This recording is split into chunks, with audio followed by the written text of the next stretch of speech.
Hai sadayana, abdi Kaila Siva sareng dinten ayeuna kuring bakal ngababagi sababaraha warta anu dipikaresepeun ngeunaan tunjangan IMA DPRD. Hayu urang mimitian ku item warta Bundaran. Jakarta, tunjangan rumah anggota DPRD Jakarta mencapai 70 juta per bulan. Pikeun ngarespon kana panemuan ieu, pamimpin sareng anggota dewan di sababaraha daerah langsung ngabahas perkawis eta. Dikutip dari Kompas.com pada Kamis 4 September, anggota DPRD DKI Jakarta mendapat tunjangan rumah sebesar 70,4 juta rupiah per bulan. Sementara pimpinan DPRD DKI Jakarta menerima jumlah yang lebih besar, yakni 78,8 juta rupiah per bulan. Ketentuan ini tercantum dalam Keputusan Gubernur DKI Jakarta nomor 415 tahun 2022 yang ditekan mantan Gubernur Anies Baswedan. Dana untuk tunjangan rumah tersebut diambil dari Anggaran Pendapatan dan Belanja Daerah atau APBD DKI Jakarta. Jika dibandingkan dengan regulasi sebelumnya, kenaikan ini cukup signifikan.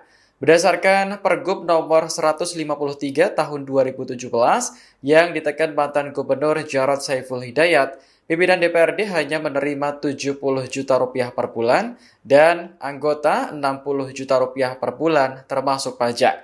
Artinya dalam kurun waktu 5 tahun, tunjangan rumah anggota dewan naik sekitar 10,4 juta rupiah, sementara pimpinan 8,8 juta rupiah per bulan. Diterjang puting beliung, masjid jang 14 imah diserang rusak. Angin puting beliung narajang ngungkon padumpan di dusun Darul Mawar, Kecamatan Tanjung Teja, Kabupaten Serang, Banten. Kejadian ieu eta ngarusak masjid sareng 14 imah Kapolres Petir AKP Prianto naletakkeun yen tina geus mariksa eta tempat. Anjeunna nyatakeun yen masjid sareng 14 imah rusak. Kejadian eta ngabalukarkeun rusakna genteng hateup asbes jeung siling di Masjid Darul Mawar oge. Hateup imah warga anu dijieun tina ubin jeung asbes.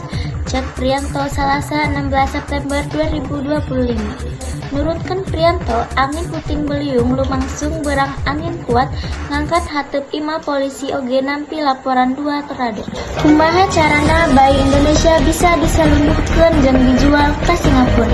Bandung, Polda Jabar ngabongkar cincin perdagangan orok lintas negara wates di Indonesia ka Singapura. 12 tersangka geus ditahan kaasup hiji lalaki disangka main peran aktif dina sindikat. Direktur Tindak Pidana Umum Polda Jawa Barat, Komisaris Besar Surawan, ngabejaan CNA Indonesia Salasa sore 15 Juli. Yen sindikat eta geus beroperasi ti tahun 2023 jeung ngajual orok saharga puluhan juta rupiah per anak. Kronologi lalaki di Ciseeng, Bogor anu tatu tebasan nalika ngelawan opat mugres. Bogor, polisi ngajelaskan kronologi perampokan seorang lalaki berinisial B ku opat urang di desa Kuripan, Kecamatan Ciseeng, Bogor, Jawa Barat. Korban menuju ke pasar, saur Kapolres Parung Panjang Komisaris Maman Firmansyah Salasa 16 September 2025. Kejadian eta lumangsung kira-kira jam 5 WIB. Isuk-isuk numutkeun korban.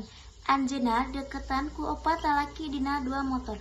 Sabot nyoba ngalawan, korban diserang ku pakarang seukeut tatu dina tak-tak katuhna pokna. Gugatan Rudi Tanoe Sodijo, Komite Pemberantasan Korupsi KPK nyebutkeun kasus bansos ngabeurkeun negara rugi 221 miliar.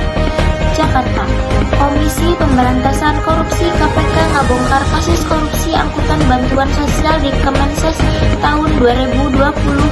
Disangka ku Bambang Rudi Janto Tonoe Sodijo, Komisaris Utama PT Desdiroha Logistik PT Ori, anu ngabalurkeun karugian sekitar 221 miliar. Rudi diduga kalibet dina kasus eta babarengan jeung urut Menteri Sosial waktu eta Juliari Bebantuan.